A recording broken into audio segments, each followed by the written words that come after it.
Eu estou vereadora pelo município de Goiânia, pelo PSDB, partido que eu presido, inclusive. Eu sou a primeira mulher a presidir o PSDB de Goiânia. Sou evangélica desde que nasci, da Assembleia de Deus. E, ao mesmo tempo em que eu acho oportuna a carta, eu sinto uma profunda tristeza de que ela tenha se feito necessária. Hoje, o presidente Lula mencionou que ele tem sempre que se explicar, e é muito triste, muito sintomático de um adoecimento da igreja brasileira, que o presidente Lula tem que se explicar sobre pautas que não deveriam ser a nossa prioridade, porque onde há milhões de famintos, ali deveria estar o coração da igreja. Onde há milhares e milhares de pessoas em processo de despejo, ali devia estar o coração da igreja. Entretanto, não é com essas pautas que a igreja evangélica brasileira tem pautado o debate e feito com que os candidatos tenham que dar explicações. Então, nesse sentido, eu vejo como um retrocesso até civilizatório, que em 2022, um candidato à presidência da República, que já governou o Brasil por 2 vezes, que melhorou significativamente a vida das famílias evangélicas, porque, como eu disse lá no ato de lançamento da carta, nós, famílias evangélicas, nós não somos uma maioria de Silas Malafaia, nós somos uma maioria de pessoas pobres, periféricas, e foi nos governos do presidente Lula que nós passamos a viver melhor, a comer melhor, a sonhar com a universidade. Então, eu vejo como um retrocesso civilizatório, como um empobrecimento humanitário e também de nossa fé, que nós estejamos, nesse momento, fazendo com que este homem tenha que explicar, tenha que dizer, através de carta, que não vai fazer banheiro unissex, por exemplo. Mas, se fez necessário, o Lula mostrou grandeza, um gesto de campanha importante, um compromisso importante com uma parcela muito significativa da população brasileira. Bom, Sakamoto, só antes de você fazer. Um dos pontos, né, levantados diante da carta, e acho que também um pouco vai ao encontro do que a senhora falou, é o seguinte: a gente vive, em tese, num Estado laico. O Estado laico não é um Estado contra a religião, mas é um Estado que abraça todas as religiões igualmente, né, que promove, né, que garante terreno para que as religiões possam crescer, possam florescer da forma mais livre possível. A senhora falou um pouco sobre a questão da natureza dessa carta, eu queria explorar um pouco isso. É claro que ela é importante diante da quantidade de notícias falsas que está correndo, mas o que significa, na avaliação da senhora, um candidato à presidência ter que efetivamente fazer uma carta como essa, né? Colocando uma série de pontos, né, de compromissos, em meio a uma série de outras pautas que, sem demérito para a questão da liberdade religiosa, mas como a senhora mesmo falou, temos uma população com fome, né? Tem o desemprego, tudo isso. O que significa este momento em que houve um ato para a apresentação dessa carta, que significa que o primeiro colocado na eleição está tendo que fazer essa declaração: olha, não vou mexer com as igrejas, né? O que significa isso? Olha, Sakamoto, essa pergunta ela vai me exigir uma pequena digressão, porque a gente vai ter que entender alguns elementos que antecedem o que está acontecendo agora, né? Eu tenho dito que são 3 pilares que nos trouxeram até aqui. O primeiro deles é o distanciamento que a gente teve de determinados setores da esquerda que faziam uma interlocução pública com esse segmento evangélico. Eu cresci experimentando esse incômodo, com crentes se sentindo ofendidos, se sentindo humilhados, na medida em que a gente ouvia que todo pastor é ladrão, ou que a gente é alienado, ou que a gente tem a cabeça vazia e levada por qualquer líder que chegue. Tudo isso dentro de um espectro que é a fé, que é aquilo que motiva quem tem fé a viver, é a fé, sabe?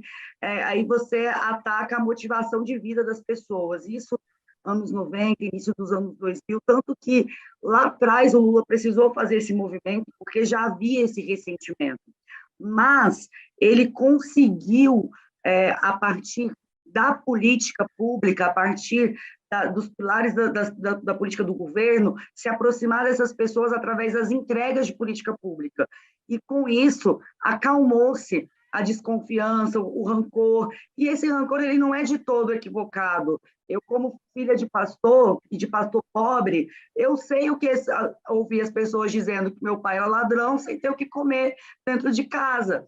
E isso foi, aí a nossa vida foi melhorando, e ela foi melhorando dentro dos governos do PT, mas não houve uma interlocução política que fizesse essa transição de uma compreensão de que a vida está melhorando porque existe uma política pública trazida por esse governo, porque esse governo se preocupa com as pessoas que estão dentro dos lares evangélicos. Então, a entrega da política pública ela foi desassociada da entrega da construção de discurso, de demarcação de território, e quando se percebeu isso, já havia, e eu tenho mencionado sempre isso, a Damares, por exemplo, tem mais de 10 anos que a Damares fala atrocidades nos corredores do Congresso, tem muito tempo que o ovo dessa serpente vem sendo chocado para a gente chegar nesse ponto, e foi um pouco tardia essa percepção, sabe? Então, esse é o primeiro ponto. O segundo ponto é, os líderes evangélicos estabelecidos, os maiores, eles sempre foram governistas. Então, eles sempre tiveram com Lula e Dilma. Eu, como filha de pastores, sobrinha, prima de pastores, eu vi esses mesmos pastores que hoje estão com Bolsonaro atacando o PT, defendendo Lula, defendendo Dilma. Você deve se lembrar que houve uma crise ali por volta de 2012, 2013, por causa de umas declarações do Gilberto Carvalho no Fórum Social Mundial. E o bispo primaz da minha igreja, Assembleia de Deus, Manuel Ferreira, pegou o Gilberto Carvalho pela mão e foi de estado em estado, dizendo, olha, não é assim, a Dilma é nossa amiga, etc. e tal. E aí, só que isso acontecia nas lideranças, e como eu disse anteriormente, isso não virava conversa de congregação, isso não virou um entendimento congregacional. E quando veio a Lava Jato abriu a porta moral para dizer, olha, essas pessoas nos ajudaram muito, o PT realmente fez com que a gente comesse melhor e tudo, mas eu não vou sentar com ladrão. Então, todo aquele ressentimento que a gente estava começando a aplacar, a Lava Jato veio como um start e abriu as portas dessa pauta moral. Porque você pensa que nós estamos em 2022, em 2016, no auge do lavajatismo, você não via os crentes falando de kit gay, nem de banheiro unissex. O que você viu os crentes dizendo? Nós temos moral, nós temos ética, a Bíblia condena a desonestidade, então não tem como a gente ficar no PT, votando no PT aí. Então, por não ter sido feito um trabalho de base, de reconciliação, que não fosse através dos programas sociais, que fosse política mesmo, quando veio a Lava Jato, o terreno estava pronto para ela ser fertilizada, né? E, a partir daí, todas as outras pautas morais entraram na esteira da Lava Jato. E terceiro e último, foi a dificuldade de aplicar uma política de segurança pública eficaz. Porque, como diz o Mano Brown, o presidente Lula botou televisão cara, botou celular, carro popular na mão do pobre, esqueceu de botar a polícia na rua do pobre, aí nasceu o pobre de direita. Esse exemplo ele vale muito para as nossas congregações de fé, que é aquela irmã do círculo de oração que está trabalhando como diarista, e ela foi e comprou um celular, e ela está pagando em 20 vezes esse celular, e ela é roubada no ônibus. Ela não consegue pensar, eu tenho que ter misericórdia. Ela pensa, meu Deus, tem que prender esse moleque mesmo, eu estou dentro desse ônibus, eu acordei 6 horas da manhã, e olha Vereadora. o que está acontecendo. Então, essa ausência de comunicação sobre segurança pública também. Então, esses 3 pilares foi que empurraram os evangélicos e fizeram com que os evangélicos caminhassem, porque nós temos responsabilidade nisso, para o colo do falso moralismo que hoje está pautando o debate eleitoral. A senhora pontua como falso moralismo, e o que a senhora acha desse uso da religião, como faz o candidato à reeleição Jair Bolsonaro, né, que ora parece ser católico, ora parece ser evangélico, flutua, né, entre todos os públicos numa tentativa de conseguir votos, né? Como é que a senhora avalia essa posição dele?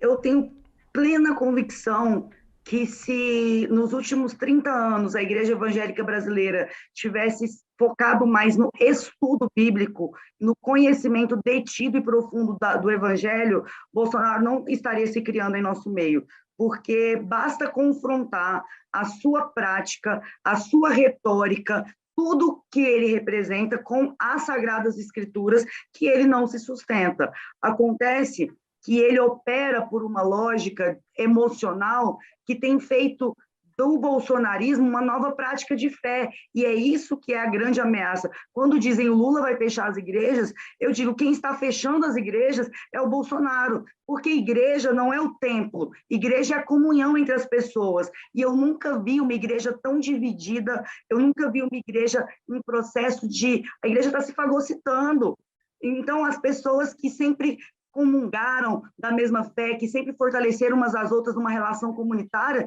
não estão olhando na cara uma da outra. Lá em Goiânia, o irmão deu um tiro no outro dentro do culto.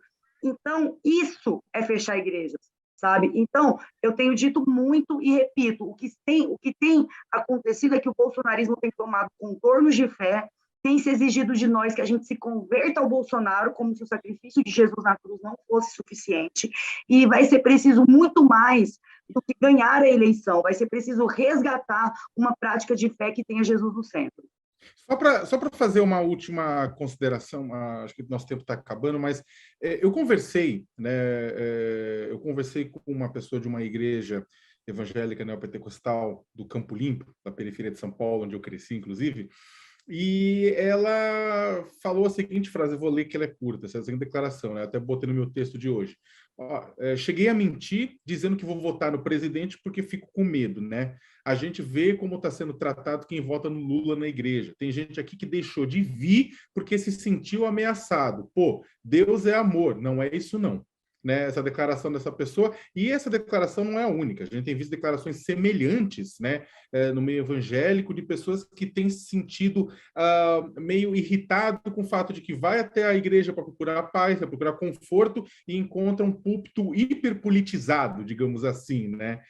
A senhora agora colocou mesmo que existe independentemente do que aconteça na eleição, essa situação não vai voltar, não vai voltar ao que era de uma hora para outra. O que a gente precisa fazer? O que precisa ser feito? Quem precisa fazer para, digamos, baixar a fervura e dar a César o que é de César e a Deus o que é de Deus, que conforme o Evangelho de Mateus? A minha mãe é missionária da Assembleia de Deus, ela tem 62 anos, e pastores que foram alunos dela estão dizendo agora que ela é diabólica por ela não votar no Bolsonaro. Não é nem que ela declarou voto no Lula, não, é só por ela dizer que não vota no Bolsonaro. Então, isso é muito mais do que a irritação, né? Você mencionou, você usou essa expressão irritação. Não, é um adoecimento. As pessoas estão apavoradas, elas estão com medo de professarem um voto, porque virou uma profissão de fé, mais ou menos assim, um voto e serem achincalhados entre suas comunidades. Eu vou dizer, da minha experiência, precisa que nós, que compreendemos isso, permaneçamos dentro das nossas comunidades. Eu tenho total amor pelos que se dizem desigrejados hoje, mas eu tenho feito um apelo para quem aguentar, quem tiver o couro duro, permanecer dentro das suas comunidades, porque as nossas comunidades precisarão passar por um amplo processo de restauração do que restar, Sakamoto, porque nós estaremos em frangalhos após esse processo, e se igreja é comunhão, vai ser entregando comunhão, onde nós recebemos acusação, é que nós conseguiremos voltar a ser igreja como nós éramos há um tempo atrás.